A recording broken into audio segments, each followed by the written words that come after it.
তখনই সন্ধ্যে 6:30টার মতো বাজে। বাইরে মুষলধারায় বৃষ্টি হচ্ছে।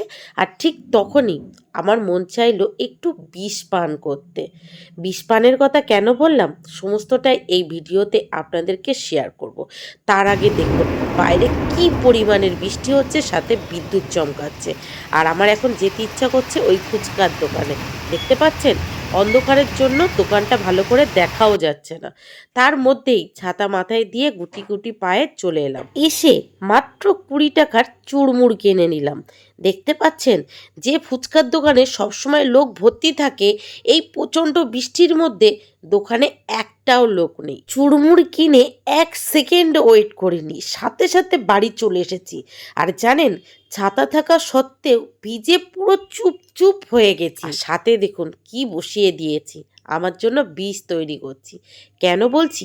যবে থেকে আমি গলব্লাডার অপারেশন হয়েছি, তবে থেকে ঠিক সন্ধ্যের পর আমি যদি এই দুধ চা খাই, সেটা আমার কাছে বিষের সমান।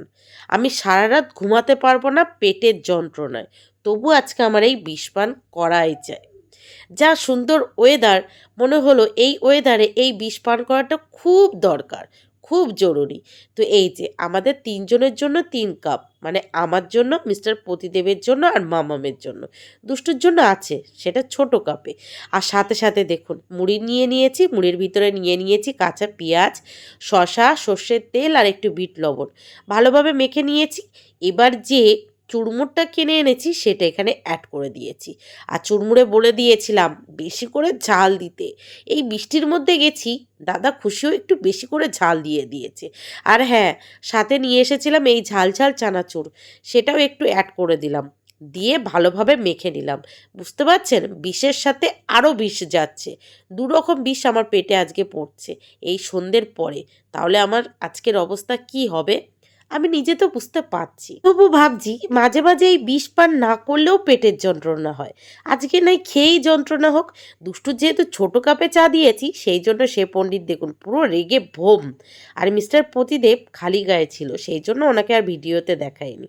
তো সবাই মিলে খেতে বসে পড়েছি। এই যে বিষের কাপটা হাতে তুলে নিয়েছি, চলুন আমি বিষ পান করতে থাকি। আর আপনারাও এই সুন্দর ওয়েদারটা উপভোগ করতে থাকুন। কেমন লাগলো এই মিনি ব্লগটা অবশ্যই কিন্তু কমেন্ট বক্সে জানাবেন। টাটা।